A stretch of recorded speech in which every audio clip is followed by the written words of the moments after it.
Decía Adri Asolay, directora general de la UNESCO, en noviembre pasado, que los cierres de las escuelas provocados por la pandemia están teniendo un costo muy alto para los estudiantes, aumentando las pérdidas de aprendizaje y el riesgo de abandono escolar. Sin duda, la COVID-19 puso a prueba a todo el mundo, gobiernos, comunidades, leyes e instituciones. Todas y todos hemos sido testigos de las crisis provocadas por la pandemia. Y no es para menos, se trata de la peor crisis económica, sanitaria y social de los últimos 100 años. Esta situación excepcional ha generado un sufrimiento en todos los ámbitos de vida de las personas, pero por igual ha tenido consecuencias tremendamente desiguales. Desde hace más de un año lo estamos viviendo. Por ejemplo, la probabilidad de no recibir un tratamiento adecuado y, por ende, de morir es mayor para los pobres. Hoy esa misma realidad se ve en las vacunas. Quienes pueden hacer turismo de vacuna se inoculan en Estados Unidos. Quien no, seguimos esperando las indicaciones del gobierno federal. Por igual, los trabajadores menos calificados tienen más probabilidades de estar desempleados y menos opciones de teletrabajo. Las opciones de trabajo han disminuido proporcionalmente más para las mujeres y las cargas de trabajo doméstico no se han retribuido a pesar de que muchas personas trabajan desde casa. Las mujeres terminan cubriendo jornadas extenuantes en las que se divide entre horas laborales y cuidados de las personas que también pertenecen en resguardo. Una de las crisis más silenciosas ha sido la educativa. En México, la pandemia se impone sobre una realidad plagada de desigualdades, en la que los hijos e hijas de familias en condiciones de pobreza, niños, niñas y jóvenes rurales, sobre todo los habitantes de lenguas indígenas, hijos e hijas de jornaleros agrícolas, migrantes, en muchos casos han abandonado sus estudios ante la imposibilidad de continuar con ellos de vía remota.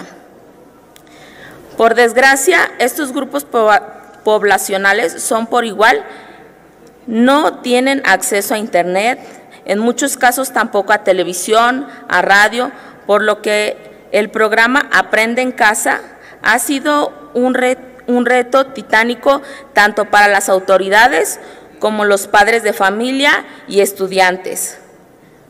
Son estos grupos los que menos acceso tienen a la educación y, lo más grave, lo que menos aprenden en ella. El grave problema de la educación a distancia en nuestro país es que, según la Escuela Nacional sobre Disponibilidad y Uso de Tecnologías de la Información en los Hogares 2019, en las ciudades 7 de cada 10 estudiantes tienen acceso a Internet, mientras que en las zonas rurales apenas 4 de cada 10 puede conectarse. Por ahora, la modalidad a distancia supone un elemento de exclusivo educativo con la sociedad mexicana.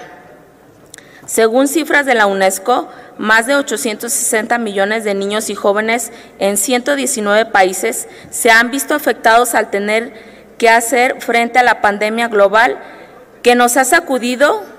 De ellos, más de la mitad no se encuentra asistiendo a la escuela debido a los cierres de emergencia realizados para evitar la propagación de COVID-19.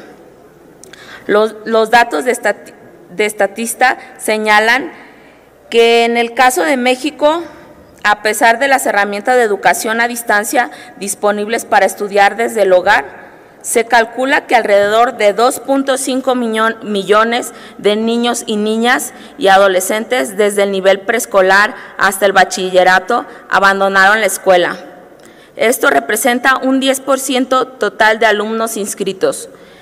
En el caso de la educación superior, se estima que al menos 305,000 estudiantes dejaron de ir a clases. Esto supone un 8% del alumnado.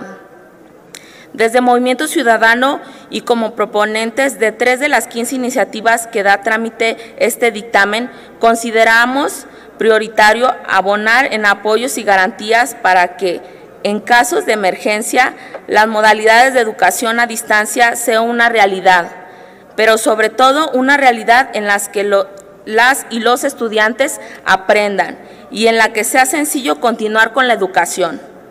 Las y los diputados ciudadanos estamos comprometidos con recuperar y